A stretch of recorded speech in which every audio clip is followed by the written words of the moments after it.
रहने वाली बेहद ही मार्मिक श्री प्रदीप खरे जी की रचना है।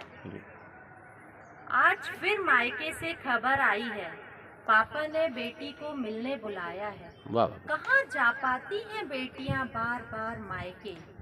अभी पिछले दिनों ही पापा को दिल का दौरा पड़ा था, मिलकर 2 घंटे में ही वापस अपने शहर आ गई थी। अपने घर की जिम्मेदारियां जो उसके लिए रुकी पड़ी थी। बहुत बढ़िया बात। पिछले बार जब पापा को देखने गई थी तो पापा का हाथ पकड़ बस रोती रही। यह अफसोस लिए कि वो पापा के लिए कुछ कर नहीं पाती है, समय तक नहीं दे पाती है, गाये बगाहे मिलने ना आ पाती है।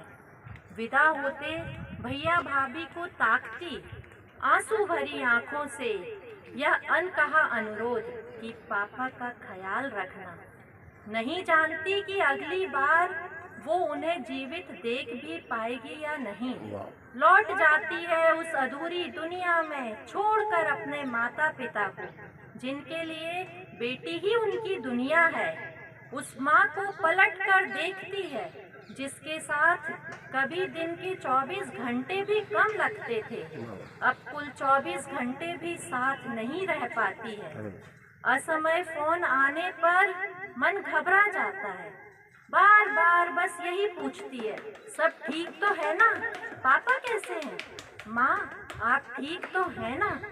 बेटियां भी अपनी हस्ती खो देती हैं, याद तो करती हैं उन दिनों को जब घर में चहकती घूमती थी हरसू, लाड लड़ाती थी मम्मी पापा से, झगड़ती थी भाई से बहन से,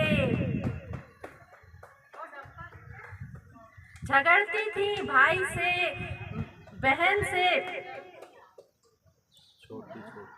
हाँ, छोटी छोटी बातों पर तुनकना मचलना, और फिर पापा और भाई हार जाते थे। बेटी जीत कर इतराती थी अपनी किस्मत पर, इतराती थी उस प्यार पर जो भाई और माँ पापा उससे करते थे, इतराती थी उस गुल्लक पर जिसे हिलाकर भाई को कहती थी, खबरदार जो इससे पैसे निकाले तो।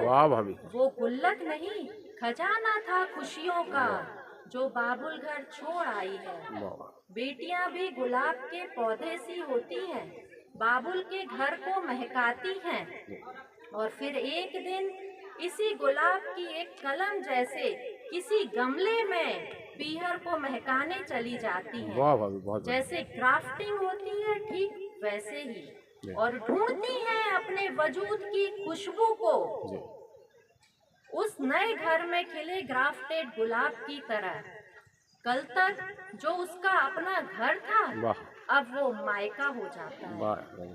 संजा बाती करते अपने परिवार के साथ मायके की कुशलता के लिए भी एक दिया लगाती हैं। ईश्वर से बार बार प्रार्थना कि मेरे मायके में सब अच्छा रखना। बहुत बढ़िया प्रार्थना पापा की लंबी उम्र की, मम्मी की अच्छी सेहत की।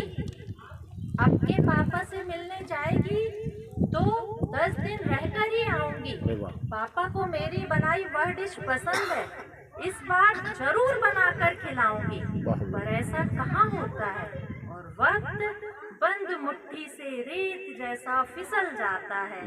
साल दर साल यूं ही निकल जाते हैं।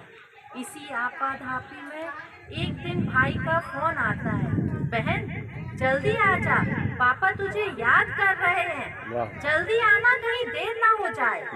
और उसको पहुंचने में देर हो जाती है। यार बहुत बढ़िया यार, बहुत मार्मिक।